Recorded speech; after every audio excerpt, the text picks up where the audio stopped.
Hello మామ Sowji trailer review అరాచకం అంతే రికార్డుల రచ్చ ఖాయం. బాక్సాఫీస్ దగ్గర ఊహకందని హైప్ నడుమ రిలీజ్కి సిద్ధమవుతున్న టాలీవుడ్ పవర్ స్టార్ పవన్ కళ్యాణ్ నటించిన ఓజీ సినిమా అఫీషియల్ ట్రైలర్ను ఊరిచి ఎట్టకేలకు రిలీజ్ చేశారు. ప్రీ రిలీజ్ ఈవెంట్లో రిలీజ్ అవ్వాల్సిన ట్రైలర్ కొంత వర్క్ పెండింగ్ ఉండడంతో ఆలస్యం చేయగా ఫ్యాన్స్ గంటల తరబడి ఆన్లైన్లో ట్రైలర్ కోసం ఎదురుచూపులు చూస్తూనే ఉన్నారు. ఎట్టకేలకి సినిమా ట్రైలర్ చాలా ఆలస్యంగా రిలీజ్ అయింది. అయినా కూడా అందరి అంచనాలు మించే రేంజ్లో మెప్పించిందని చెప్పాలి.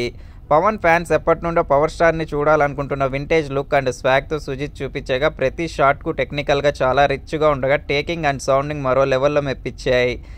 తమన్ ప్రతి సీన్కి ఇచ్చిన బ్యాక్గ్రౌండ్ స్కోర్ ఓ రేంజ్లో కుమ్మేసింది. ఇక పవన్ కళ్యాణ్ డైలాగ్స్ ఉన్నవి తక్కువే అయినా ఓ రేంజ్లో ఇంప్రెస్ చేయగా ఇమ్రాన్ హాష్మి విలనిజం కూడా కుమ్మేసింది.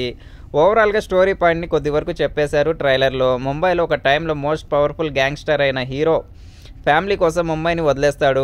కానీ తన వాళ్ళకి కష్టం వచ్చిందని తెలిసి తిరిగి ముంబైలో అడుగుపెట్టి శత్రువుల అంతు ఎలా చూశాడన్నది కథా పాయింట్గా ట్రైలర్ చూస్తే అనిపిస్తుంది. కథా పాయింట్ చాలా వరకు నార్మల్గానే అనిపిస్తున్న సినిమా కథ జరిగే టైం 1980s అని చెబుతూ ఉండడం అన్నిటికీ మించి ఇది Pawan Kalyan vintage rampage swag కోసం ఫ్యాన్స్ కోసం తీసిన సినిమా అవడంతో కథ మరింత బలంగా లేకపోయినా ఎలివేషన్స్ సరిగ్గా వర్కౌట్ అయితే మాత్రం సినిమా మీద ఉన్న హైప్కి బాక్సాఫీస్ దగ్గర రికార్డుల జాతర ఖాయమని చెప్పాలి. ఓవరాల్గా రీసెంట్ టైంలో one of the best trailer కట్స్లో ఒకటి అనిపించే రేంజ్లో మెప్పించిన ఓజీ ఇక బాక్సాఫీస్ దగ్గర ఏ రేంజ్లో మాస్ రచ్చ చేస్తుందో చూడాలి.